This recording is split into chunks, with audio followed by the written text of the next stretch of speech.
family, tonight we're gonna do it at a different angle. I decided, since the kids are at work, my husband's hanging out with the guys downstairs, I decided to do my own little mukbang dinner. Everybody on their own this evening.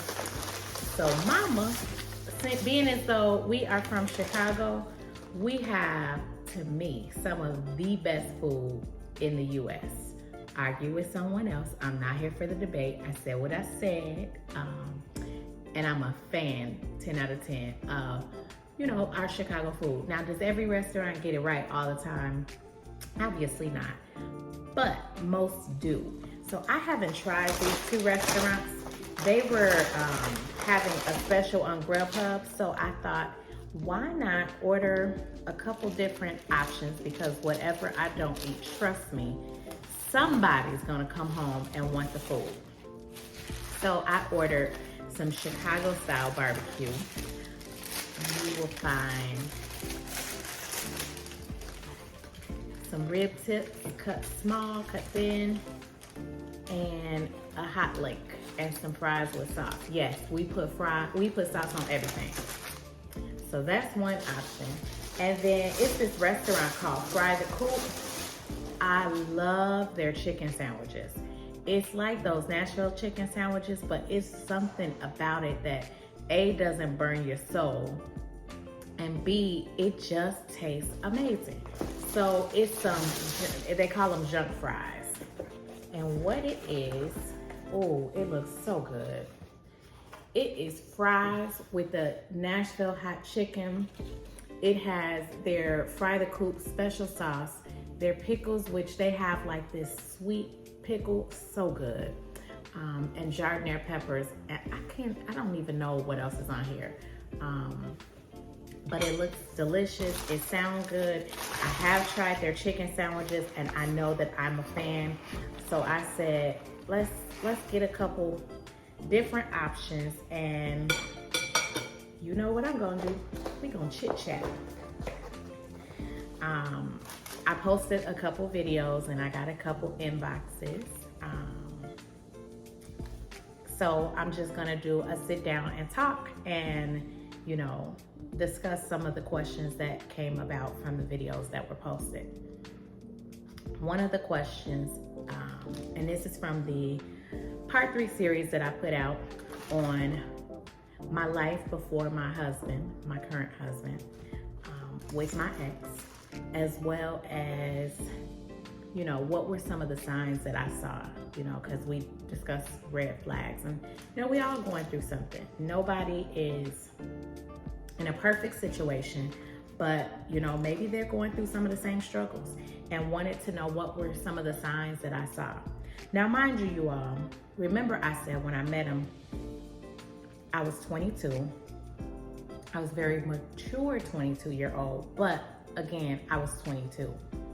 And so some of the red signs that I saw in my 22-year-old mind, I thought, we're gonna make I can love him through this. My love would be enough to help him, with some of his issues. Remember I said at the time he didn't work.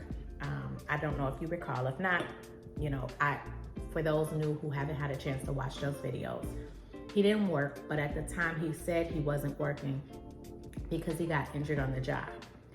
But once that healing occurred, he never really wanted to work. So that was a huge red flag. And these were issues that we were having before we got married. Red flag. If you're going to work, and he didn't have a car, so I was allowing him to use my car to take me to and from work.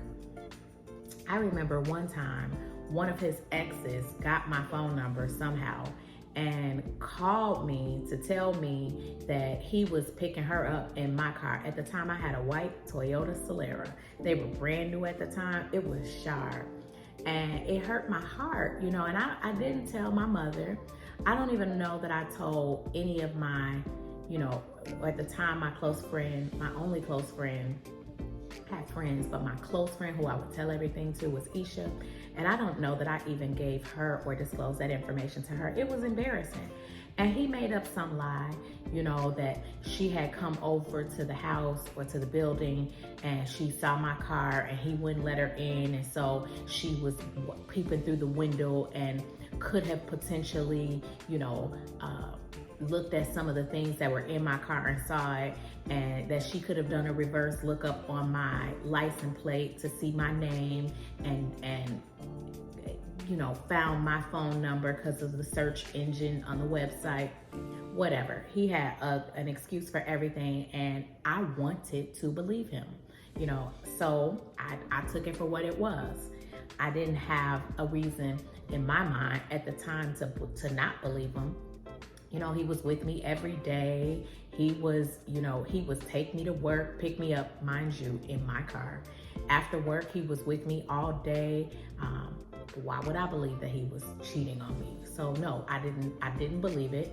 And red flag, another red flag that should have made me run for the hills on that day, but I chose to stay. Hold on. It is nothing like Chicago, the way we sauce things and put them on those fries. Oh, it's so good, you all. It's tangy, not too sweet, but sweet enough. Those fries are amazing. Let me take a bite of this hot link with, of course, sauce on the bread. Hold on one second.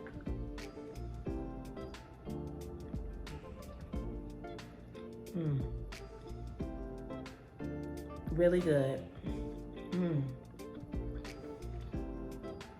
It's not dry. Because sometimes you can get some hot links and they're too dry. A little coleslaw. And I'm cheating today. I'm cheating on myself. You know, I'm working out. And in the last week and a half, I have not been eating like this for 2 weeks. And today, since I knew I was recording, I used it as an excuse to treat myself.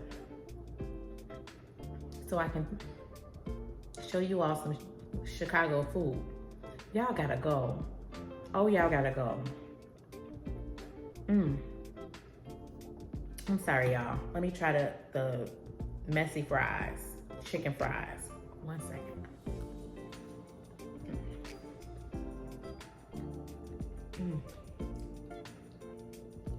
I wish you all could taste it.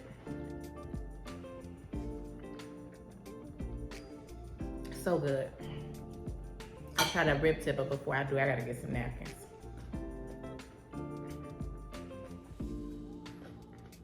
I don't got nothing to drink.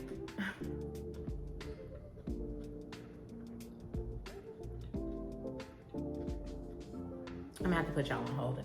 Give me a second, 1 second. Thank y'all for holding. Okay, I'm back. I got some good old Milo's sweet tea and lemonade mix. Arnold Palmer. But yeah, that's what I'm gonna do this evening. Normally I would have a big old glass of water, but with this meal, I gotta go. I gotta go for it. I don't have no Kool-Aid made, so today is Milo's sweet tea and lemonade. So good. Okay. All right. So back to the story. Those were 2 of the major red flags. And the other one was he was extremely jealous-hearted. Now I know, because he was out here doing what he wanted to do. Really jealous-hearted. And I thought, my mind at the time, thought, well, he's older than me. He knows, you know, he knows a lot more about life than I do. It's not that he wants to be my father, but, you know, he's protecting me. So I utilized it as an excuse in my head at the time that he was just protective over me. That is not protection. No, not trusting you, controlling you. Those are not forms of protection. Those are not forms or displays of love. Those are forms of some huge red flags, right? Some non-negotiables. A man cheating on you, a man always accusing you of cheating when you know and he knows you're not doing anything. A man trying to control you, your friends, your life, your time. Those are not displays of love. Those are signs of an abusive, mentally abusive relationship. He would talk about my family, why are you so, why am I so close to my mother? Anyone that I was close to, he would try to, harm that connection that I had with him, because he knew in his mind that if I ever told them, they would together, help me, remove me from that situation, right? Because remember, in front of people, he was the good guy. Everybody thought he was this amazing catch. But behind closed doors, it was like a heckle and jive and heckle and y'all know what I'm trying to say. That he was like that. He had two different personalities. He had one for around the people, and then he had one when he was just with me. Crazy. But I fell, I guess, so hard for the attention and the time and the companionship that I chose to ignore all of these red flags. How did we get to the physical beings with it? One day I was about to go home because he was he was controlling, he was accusing me of cheating, and I think I was tired of it, and I was gonna leave and I was gonna go home to my house. And we got into an argument. I don't necessarily recall all the specifications of said argument, but I know that he dragged me down those stairs. Drag me down the stairs. If you want to go, get out. But you're gonna leave here hurt. That man dragged me down those stairs. And I cried and I cried. And I got in my car and he came running out, begging me to come back in, begging me to stay, promising that he would never do it again, and crying. And what did I do? I got out the car and I went in. I went back in. Now, let me say this. From that moment, it wasn't like it was a relationship where there was a lot of physical altercations where he would hit me a lot, but he would do something with his eyes. They would bulk and he would stare at me and his nose would flare. And I had fear for this man. Y'all, you should never fear the person that you're dating. That is not okay. So when I say love doesn't hurt, these are some of the type of examples in which I say love don't hurt. Somebody that loves you will protect you. Think about the way you love your children. Think about the way you love your parents, your cousin, your best friend. Are you going to do something intentional to harm them? Absolutely not. You protect them at all costs.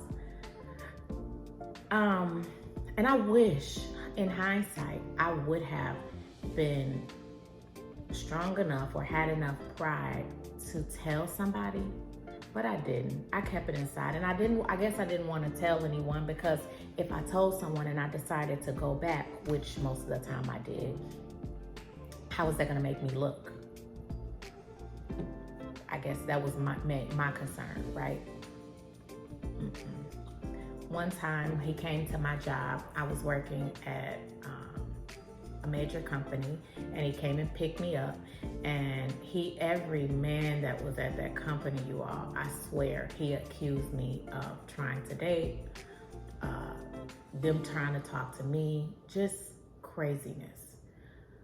And he got out of the car, because I think I was walking out of the building with some of my coworkers, and one of them just so happened to be a guy. So he got out of the car, came to me. By this time, he had proposed and made a complete, utterly scene. Now, I don't know if my coworker saw it because I had walked fast enough away to kind of remove myself from the, the situation, because I knew he had that look in his eyes. I knew what that meant. He was angry and he was gonna convulse. Took my engagement ring off, and I'm not gonna marry somebody who I can't even trust. Crazy. Mind you, leave. Now I can say that, like, dude, you bring nothing to this table. He got me a ring because, remember, he had injured himself at work, and he got a settlement. And with that settlement, he got me a ring. So I guess that was one of his prized possessions. Not okay. And I tell you this not to bring up old wounds. I've completely healed from that marriage. I've completely forgiven him. I can say with a shadow of a doubt that I hope he has healed through whatever trauma he was going through to be able to put somebody through the things that he put me through. I pray that he has made peace with himself and one day can find happiness, true happiness in his life, where he can show up as self. Because I truly believe that this man had a good side of him, and that good side just was so far overshadowed by the evil in his ways. So I hope that he has been able to heal himself, but I have forgiven him. I no longer hold on to that, and I can talk about it today because I've healed from it. I've moved past it and don't hold on to those things that he put me through in my marriage today, because I healed myself. So we have to learn that we have to heal these old wounds. Don't carry those old wounds into your new relationships, into your new marriage. Don't take that trauma with you. Now, will there be times where you have moments possibly where it's something someone says that can trigger a moment from your past? That's possible, but recognize what it is so that you don't hold your new relationship and or partner accountable for somebody else's ways. I remember when I finally made the decision to move forward from him and give Ontario a try once I allowed myself to heal and give my new, what is today my marriage of, almost 17 years, give that marriage a try. I remember saying that the last person, he no longer got to control my happiness. He no longer got to choose what my happiness looked like, because I am afraid of loving, afraid of giving of my heart to someone because of, they could potentially do me like he did. No, you all, relinquish that control. Don't let these past relationships, don't let people who have mistreated you, misdone you, misloved you, don't let them control your future happiness. They don't get to run that anymore. By carrying all that past trauma into your new relationship, you still have them present and engaged. That is still control over your mind and your heart. You gotta let that go. You have to forgive even when they don't deserve forgiveness. We gotta learn to forgive, because the forgiveness is not for them. That forgiveness is for us. It's for you. So move past that thing as best as you can and give love a try. Don't be bound by these old wounds. Free yourself from that. Going back, those were some of the things that we went through. I recall after he took that ring, He, of course, gave it back, apologized. I'll never do that again. So he said, one time we were at my parents' home and my sister was home. He took the ring again. I guess it was like a yo-yo ring. I don't know. He took that ring again, made a complete scene in front of my sister. Now, my sister had no idea this man was crazy or possessed these crazy ways. But that particular day, my parents weren't home. She was the only one home. And hold on, y'all.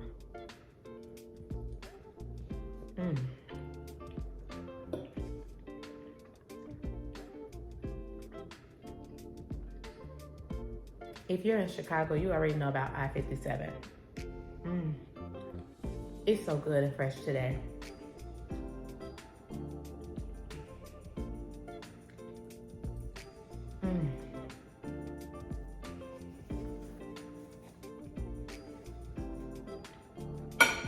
Y'all ain't tried that rib. Hold on. What y'all eating tonight? Have y'all ever been to Chicago and had a chance to eat Chicago style barbecue?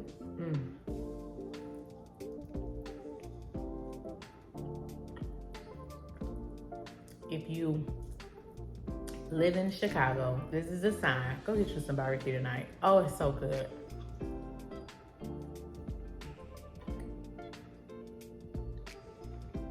They tender.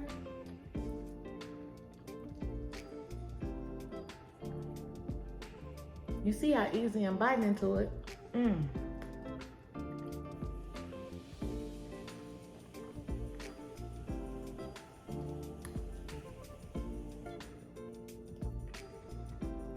Y'all, it's so good. I wish I could give y'all some through this video.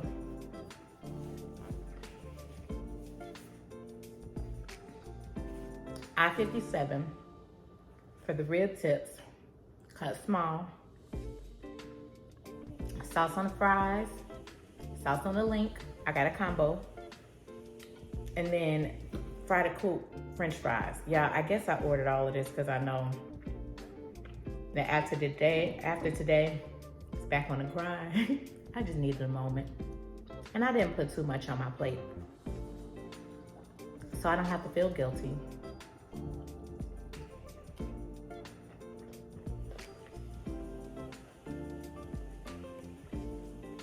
And every now and again, it's okay to do this. At least I'm telling myself that.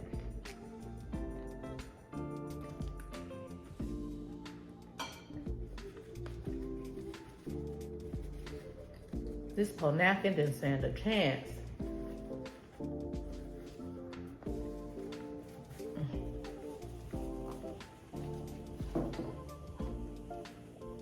And the coleslaw.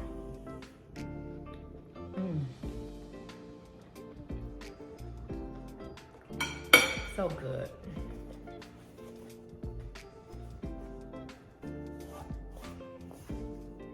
So,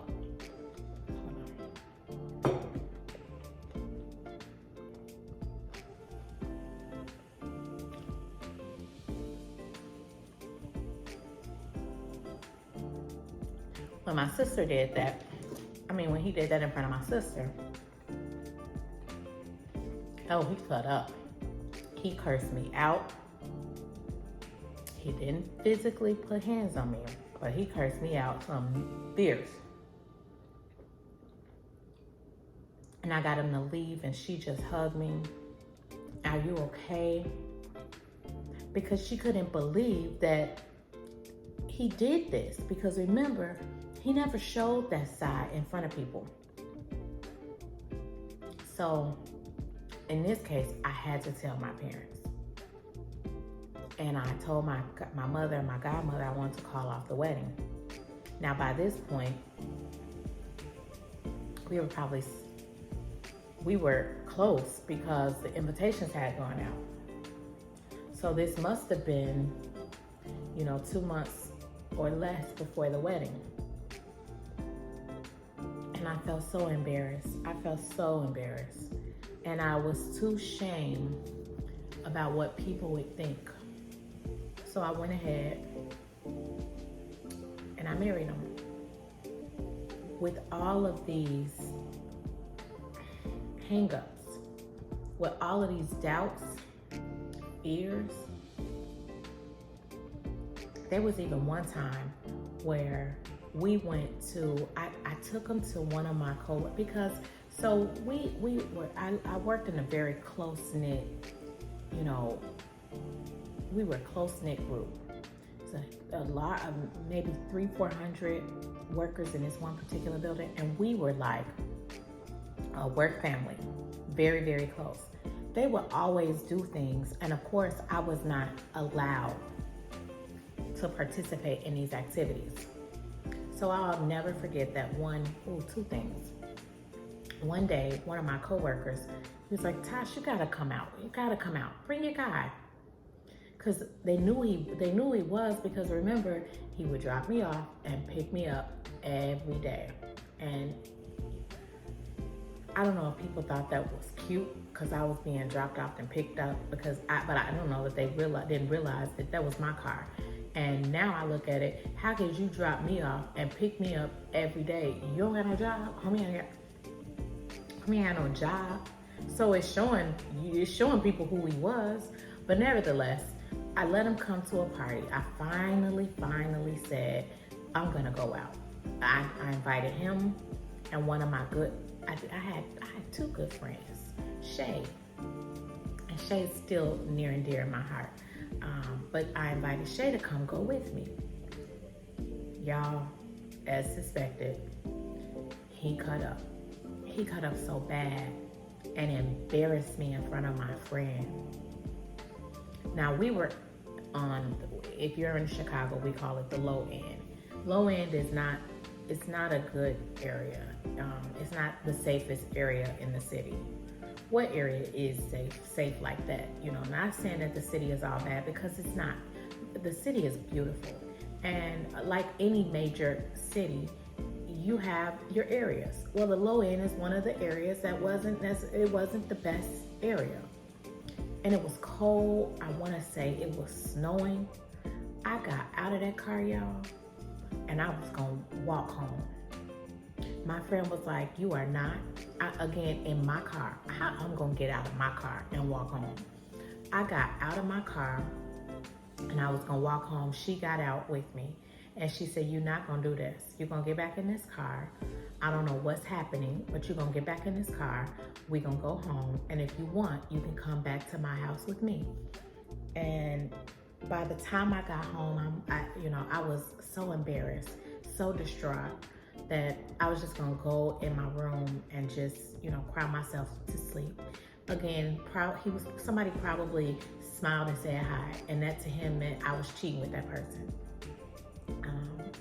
But he cut up. That particular night, I recall calling the police. When she left, it got worse. I wasn't able to just go to my room. Y'all, I called his brothers, and his brothers came over there, but they didn't really want to get too involved in it, and I ended up having to call the police. And this is after the marriage. This is after we got married, because we were married by this point. I called the police because at this point he was probably shaking me, pushing me, hemming me up.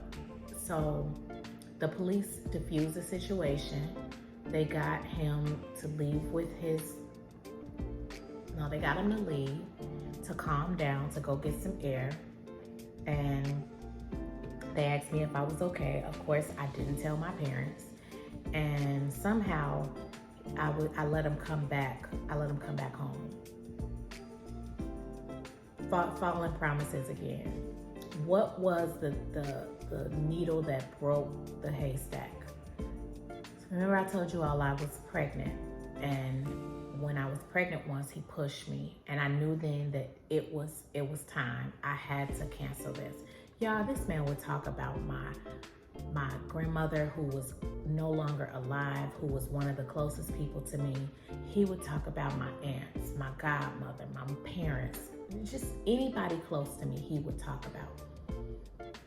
We got into when I was pregnant one time, this man pushed me. Y'all, don't be somebody's punching bag. You are better than that. Don't stay in a situation that is physically or emotionally harmful to you. Don't do that.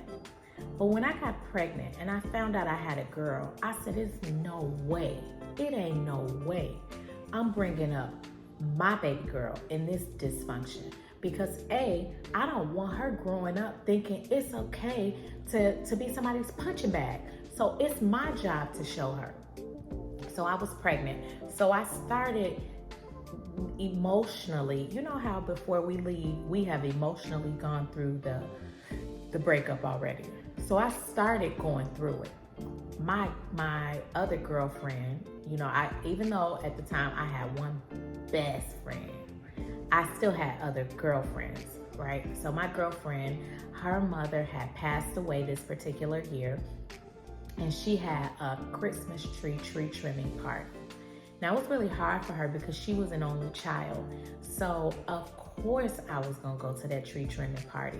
We were supposed to bring an ornament and just, you know, help her brighten her holiday after such a traumatic experience of losing her mother.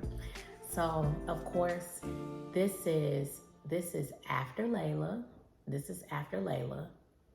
And no. Was I pregnant? 3 months. So I had Layla in September. This was that December. Okay, this is why I spent New Year's Eve. In that video I mentioned I spent New Year's Eve alone. This is why I spent New Year's Eve alone. Now I know. So I had Layla in September. That following December, so Layla would have been a few months old, she had the tree trimming party. Tree trimming party, he dropped me off at the tree trimming party. It was a blizzard. It was a Chicago style blizzard. She lived in Hyde Park. I didn't want to drive because if you all know anything about Hyde Park in the city, there is no parking. So I didn't want to, you know, have to walk a mile to her building to go to her party. So it was best to get, you know, door service. So he dropped me off, knew where I was going, went upstairs. He called me, you all, and said, I saw the guys coming in that building. I know it's a men up there, and you up there with another nigga. Excuse my French. What? This is a women's tree cutting party. Now, mind you, I'm in this party, sitting on the phone with him, trying to look like I'm not arguing with him, because remember, she's emotionally going through some things. Her family and friends are there. She's invited the closest people to her to help brighten her holiday after losing her mother. Y'all, when I tell you the party was over, I had called him to come and pick me up. Y'all know that man didn't come pick me up? It was a blizzard. So my girlfriend, who had a park in her building, she offered to take me home. And I'm like, absolutely not. It's a blizzard. You're not finna drive out here. So by this point, I had to tell her, you know, a little bit about what was going on. And I cried. I think it was the first time I really let somebody in to let her know what was truly happening. And I cried and I cried and I told her, this is it. I am done. Remember, after I had Layla, while I was pregnant, I was already going through the emotions of, you know, going through a divorce. So I was already preparing myself. But that was the straw that broke the camel's back. That was my this is it moment. I asked her, she didn't have no paper, y'all, on the pen in the house. I asked her, I needed a paper. She had a paper. She had a pen, but she gave me a napkin. So I'm writing down I made a little line in the middle of the napkin, and I recall writing down what was good about him and what were the bad. And while I'm still hoping that he gonna come and pick me up, right? So I'm writing down this list. And when I tell y'all, I think the good, it may have had 3 things on that paper, maybe 4, and that is being generous. But that what was bad, baby, it took that side, that half side, and the back of that paper. And that's when I realized, what are you doing? This is it. So that was before Christmas, because remember, it was a Christmas tree pinning party, a Christmas tree trimming party. So that would have been before Christmas. I wasn't talking. It was pure silent treatment. I was done. So by the time New Year's Eve had come, my godmother's mom, which really was, my aunt, she was having a New Year's Eve party, and I went to that party, and I did not invite him. I didn't want him bringing in my New Year, because the saying is, who you start your New Year off with, that's who you end it with. And I refused to end another year with that man. So he wasn't bringing in my New Year with me and my baby, okay? Because while he could be in her life, he wasn't gonna be in mine. So I didn't bring in New Year with me. And that was the first family event that I came to, and I did not have him with me. So I'm sure speculation was already arisen from that. But come March, I sold my house, because that was my home before I even dated him. That was my home. I sold that home, and I moved back in. I put it on the market in March. By May, it was sold. I moved back home with my parents, because at this point, my mom knew. She knew the gist. She didn't know all the details. So I'm sure, Mom, if you're watching this is probably a good overview of some of the things that I went through. And don't feel sorry for me, because as you can see, I made it through. I made the decision to be the strong woman that you taught me to be. And I made a choice to save our baby girl. And I say our because I know that as much as I love Layla, that's her baby girl too. So I did this, I did that for Layla. And when I left him, it opened me up to healing. And it opened me up to marry the man that was truly meant for me, right? When I made the decision and I sold that home, that particular weekend, we went to a minister's church. And I say this minister was like an uncle to me growing up. He started preaching at the church that I grew up in.